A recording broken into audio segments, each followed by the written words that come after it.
अस्सलाम वालेकुम everyone. So, आज की वीडियो हमारी बहुत इंपॉर्टेंट है। So today we have to discuss हमारा electrolysis of aqueous copper sulphate using carbon electrodes and using copper electrodes. तो मतलब हमने रिएक्टिव इलेक्ट्रोड्स डिस्कस करना है। और कॉपर सल्फेट क्यों कर रहे हैं हम डिस्कस, क्योंकि copper is less reactive than hydrogen. तो अब थोड़ी सी डिफरेंस आएगी। थोड़ा सा अटेंटिव रहना। ओके, इलेक्ट्रोलिसिस का स्टेप वन क्या होता है? Identification of ions. Identification of ions मैं सारी बार हर वीडियो के अंदर ये रिपीट करता हूँ ताकि हम लोग को ये याद रहे, ताकि हम लोग के सारे स्टेप्स याद हैं। स्टेप्स याद रहेंगे तो कोई भी इलेक्ट्रोलिसिस आ जाए वो मुश्किल नहीं है। ओके, सबसे पहला कैटायंस हमें पता है कि भाई कॉपर सल्फेट से हमें क्या मिलेगा। कॉपर सल्फेट से हमें कैटायंस कौन से मिलेंगे? वो है कॉपर 2+। वाटर से हमें क्या मिलेगा? H positive. एनाइंस हमारे पास क्या है? एनाइंस हमारे पास क्या है? एनाइंस हमारे पास है OH negative and OH negative and SO4 2 negative. ये रेडिकल होता है, सल्फेट आयन होता है ये। ओके, स्टेप वन हो गया हमारा। ओके, स्टेप टू हमारा क्या था? We have to determine which ion will be discharged at our cathode, which ion will be discharged at cathode. Alright, तो हमें पता है कि हमें ये बात पता है कैथोड क्या होता है। कैथोड होता है नेगेटिव टर्मिनल के साथ जो अटैच होती है। हमें पता है कि जितने भी पॉजिटिव आयंस होते हैं वो अट्रैक्ट होते हैं, वो माइग्रेट होते हैं टुवर्ड्स दी कैथोड। ये हमें बात पता है। पॉजिटिव आयंस हमारे पास कौन से हैं? हमारे पास H पॉजिटिव है और Cu2+ कॉपर आयन है और H आयन है, हाइड्रोजन आयन है। ओके, अब मुझे बताएं रिएक्टिविटी सीरीज में हाइड्रोजन ज्यादा रिएक्टिव है या कॉपर? हाइड्रोजन ज्यादा रिएक्टिव है, कॉपर उससे कम है। तो होगा क्या कि copper ion is more easily discharged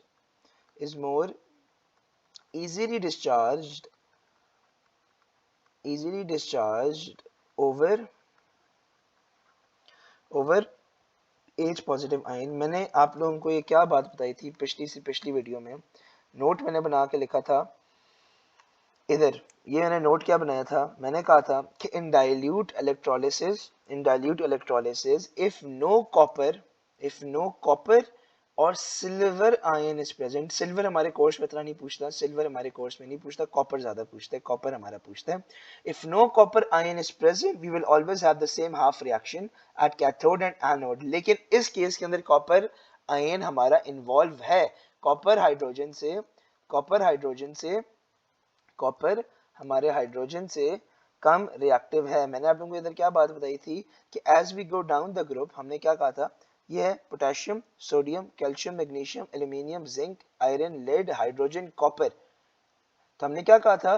copper can be discharge over H positive ion when both solution are present in our electrolysis. तो अब क्या हुआ है? हमारे पास सेम सिचुएशन आ गई कि कॉपर भी इन्वॉल्व है, हाइड्रोजन भी इन्वॉल्व है।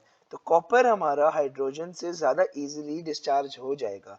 क्यों? क्योंकि as the reactivity decreases the ease of discharge increases. तो कॉपर क्या करेगा? कॉपर आयन डिस्चार्ज हो जाएगा, is discharged into copper solid, is discharged into copper metal. Okay, half reaction हमारा क्या होगा? हाफ रिएक्शन हमारा क्या होगा? हाफ रिएक्शन हमारा होगा, कॉपर आयन है, उसने इलेक्ट्रॉन्स गेन किए 2, क्योंकि Cu2+ है तो 2 इलेक्ट्रॉन्स गेन किए और ये बन गया कॉपर सॉलिड। इधर क्या हुआ? इधर हमारी आ गई reduction. Gain of electrons is reduction. Okay, ये हमारे पास आ गया ये हमारे पास आ गया स्टेप 2। स्टेप 3 हमारे पास क्या था? स्टेप 3 हमारे पास क्या था? स्टेप 3 था हमारा कि हमने डिटरमिन करना है कि एनोड पे कौन से आयंस डिस्चार्ज होंगे। ठीक है। तो हमें पता है कि जितने भी नेगेटिव आयंस होते हैं, जितने भी नेगेटिव आयंस होते हैं, ये मैं आप लोगों को बार बार स्टेप इसलिए रिपीट कर रहा हूँ कि एग्जाम के अंदर आप लोगों ने इसी तरह ही करना है कि आप लोगों को ये याद रहे सारे स्टेप। नेगेटिव आयंस हैं वो किधर जाते हैं, वो एनोड पे जाते हैं। नेगेटिव आयंस कौन से हमारे सोल्यूशन में, हमारे पास OH नेगेटिव है, SO4 2 नेगेटिव है। ओके, अब हमें पता है कि हमेशा हमेशा अगर डाइल्यूट है तो हमेशा OH हमारा डिस्चार्ज होगा, क्योंकि हमारी नॉन मेटल्स की रिएक्टिविटी सीरीज में हमेशा OH आता है। नॉन मेटल रिएक्टिविटी सीरीज आप याद ना भी करें बेशक, तो हमें पता है except for concentrated aqueous solution हमेशा हमारे एनोड पे सेम रिएक्शन होगी। हमें पता है OH is more easily discharged, और वो डिस्चार्ज होके क्या बन जाएगा, discharge into discharged as water and oxygen gas। Half fraction मैंने आप लोगों को क्या कहा था कि याद होनी चाहिए आप लोगों की, OH की तो हमेशा याद होनी चाहिए, फिंगर टिप्स बननी चाहिए। वो क्या है, OH नेगेटिव आयन, उसने क्या किया, उसने वाटर बनाया, ऑक्सीजन गैस बनाई और इलेक्ट्रॉन्स गेन लूज किए। कितने, 4OH 2H2O प्लस 4 इलेक्ट्रॉन्स, ये आप लोगों को याद होनी चाहिए। ठीक है। सल्फेट आयन का क्या होगा, SO4 2 negative remains in solution.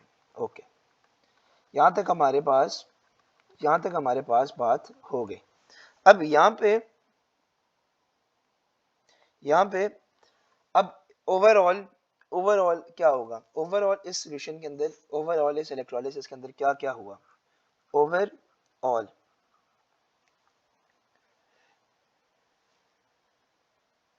Overall कर लें, या तो आप लोग कर लें कि ऑब्जर्वेशन क्या है,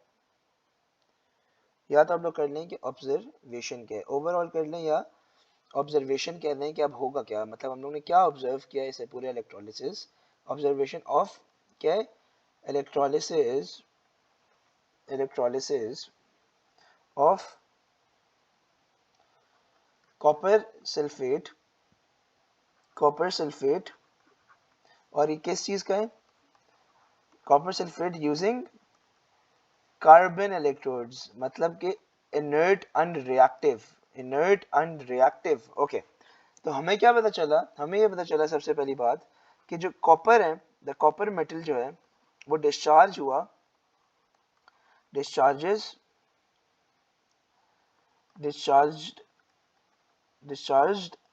forms, the copper metal discharged forms a layer around the cathode, ये जितनी चीजें मैं लिख रहा हूँ ये याद हो, क्योंकि एग्जामिनर इसको बहुत टेस्ट करता है।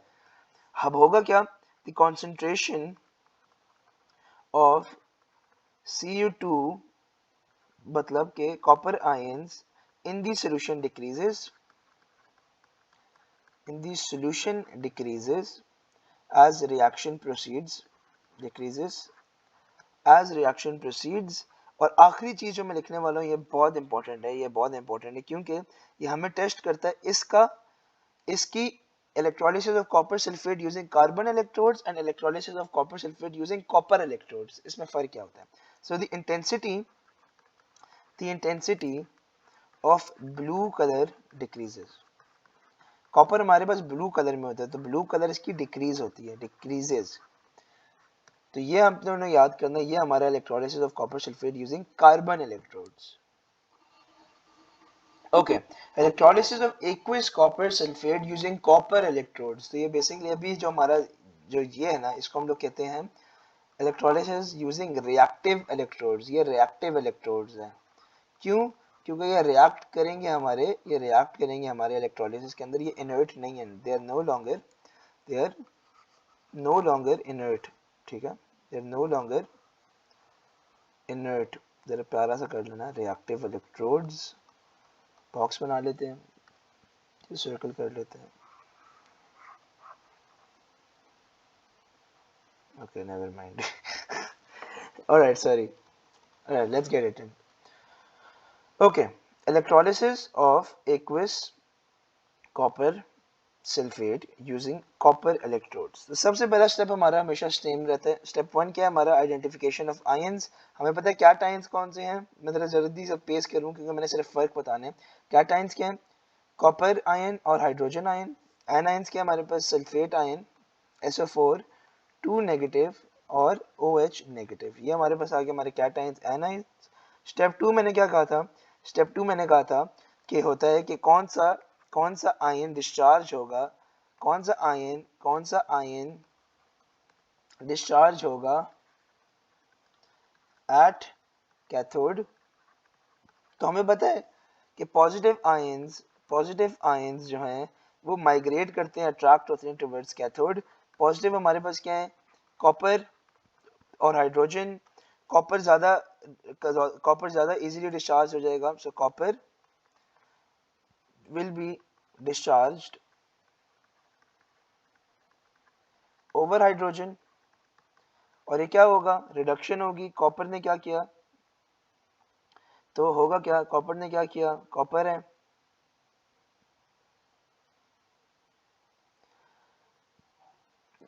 है, ठीक है, उसने 2 इलेक्ट्रॉन्स गेन किए और ये बन गया कॉपर सॉलिड। ये होगी इधर रिडक्शन। ओके, तो ये ऐसे क्या, ये हो गया हमारे पास रिडक्शन। स्टेप 3 के अंदर हमारे पास क्या है? हमने स्टेप 3 के अंदर हमने क्या, अब यहाँ पे जरा सुनने, यहाँ से गौर से जरा जरा अटेंशन रखें। स्टेप 3 के अंदर क्या होगा? स्टेप 3 के अंदर हमने चूज करना है कि कौन से आयन डिस्चार्ज होंगे एट एनोड। ओके, आप जरा सुने। हमें पता है नेगेटिव आयंस जो हैं वो अट्रैक्ट करते हैं एनोड पे। नेगेटिव आयंस कौन से थे? SO4 2 नेगेटिव और OH नेगेटिव। अभी तक आप लोग सोच रहे होंगे कि यार सारा कुछ तो सेम ही है, तो कॉपर का करें या कार्बन का करें, क्या फर्क है रिएक्टिव इलेक्ट्रोड्स का? इधर फर्क आने वाला है, जरा गौर से सुनिए। हमें ये पता है कि या तो SO4 2 नेगेटिव या तो OH नेगेटिव हमारा डिस्चार्ज होगा, और हमें पता है कि यार मोस्ट प्रोबेबली OH नेगेटिव होगा क्योंकि OH नेगेटिव सबसे ज्यादा इजीली टू बी डिस्चार्ज। लेकिन इधर अब मैं जो लिखने वालों ने नोट्स, ये बहुत इंपॉर्टेंट है।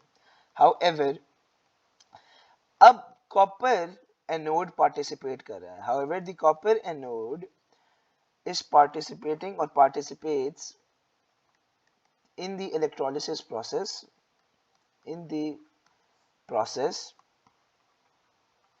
It is known as reactive electrode. अब होगा क्या? अब जरा यहां पे सुने। होगा क्या कि जो कॉपर इलेक्ट्रोड है वो ऑक्सीडाइज हो जाएगा into copper ion. So the copper electrode basically reverse होगा। अब जरा देखना होगा क्या, जो कैथोड पे हुआ उसका ऑपोजिट होगा। तो कॉपर इलेक्ट्रोड जो है वो ऑक्सीडाइज हो जाएगा किसमें? Into copper ion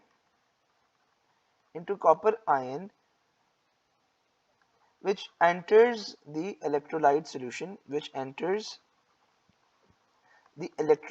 solution. होगा क्या? जो SO4 2 नेगेटिव होंगे और जो सल्फेट आयंस होंगे और OH आयंस होंगे वो सॉल्यूशन के अंदर ही रहेंगे। और अब रिमेन्स इन सॉल्यूशन। और इसकी हाफ रिएक्शन क्या होगी? हाफ रिएक्शन हमारा ये होगी, हाफ रिएक्शन ये होगा कि कॉपर का इलेक्ट्रोड था, उसने क्या किया? उसने कॉपर आयन में करके उसने 2 इलेक्ट्रॉन्स लूज किए और ये ऑक्सीडाइज हो गए। ठीक हो गया? अब ओवरऑल इधर क्या हुआ है? इधर ओवरऑल, अच्छा अब मैं देखो सबसे जो इंपॉर्टेंट चीज है ना, सबसे इंपॉर्टेंट चीज जो है वो इसकी ओवरऑल्स है। अच्छा जी, जब हम लोगों ने ओवरऑल देखा था कार्बन इलेक्ट्रोड्स के, मतलब जब हमने अनरिएक्टिव इलेक्ट्रोड्स यूज किए थे, तो क्या हुआ था? कॉपर मेटल ने एक डिस्चार्ज हुआ था and it formed a layer around the cathode. Concentration of copper ion in the solution decreases and the intensity of the blue color decreases. ठीक है, अब इधर जरा सुने। इधर ओवरऑल क्या होगा? Overall with carbon with copper electrodes मतलब रिएक्टिव इलेक्ट्रोड्स जब यूज करेंगे तो क्या होगा? अब इधर जरा गौर से सुने। जो हमारे कॉपर का एनोड होगा ना वो डिसॉल्व हो जाएगा, होगा क्या? सबसे पहला ऑब्जर्वेशन हम देखेंगे, the copper anode decreases, anode dissolves and decreases in mass, उसका मास कम हो जाएगा। अब कॉन्सेंट्रेशन हमारी सेम रहेगी, क्यों? क्योंकि वो बैलेंस आउट हो जाती है। the concentration of copper ions in solution remains unchanged, क्यों? as the copper ion is deposited as copper solid at the cathode is continuously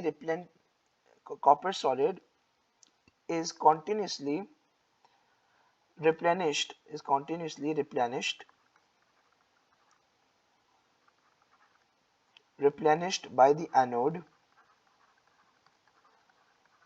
तो इक्वल आउट हो जाते हैं। अब आखिरी चीज क्या है कि जो इंटेंसिटी है ना, the intensity of the blue colour does not decreases and does not increases, it remains the same. The intensity of the blue color remains unchanged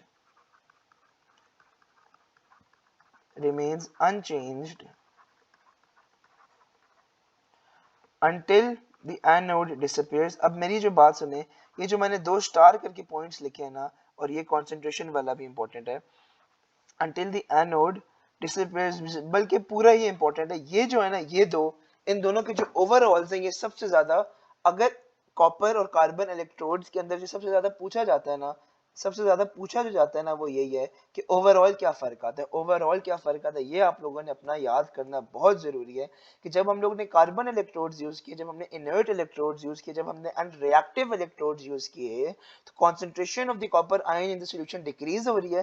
क्यों? क्योंकि वो कम हो रही है और उसकी इंटेंसिटी और ब्लू कलर भी कम हो रहा है। लेकिन जब कॉपर इलेक्ट्रोड किया है तो कॉपर क्या हो रहा है, कॉपर जो हमारा एनोड है वो भी ऑक्सीडाइज हो रहा है into copper ion. तो हमारी concentration of the copper ion in the solution remains unchanged as copper ion is deposited as copper solid and it is continuously replenished by the anode. सही है। और हमारा कॉपर एनोड क्या हो रहा है, वो डिसॉल्व हो रहा है और डिक्रीज हो रहा है इन मास, क्योंकि वो डिस्चार्ज हो रहा है in the anode instead of हमारा सल्फेट या OH आयंस। एंड आखिरी क्या होगा कि intensity of the blue colour remains unchanged, क्यों? क्योंकि as I said balance out हो रहा है। तो ये जो मैंने बात की ना, ये जो पेज है ना, ये बहुत इंपॉर्टेंट है, ओके? क्योंकि ये बहुत बहुत दफा MCQs और थ्योरी में पूछे गए हैं।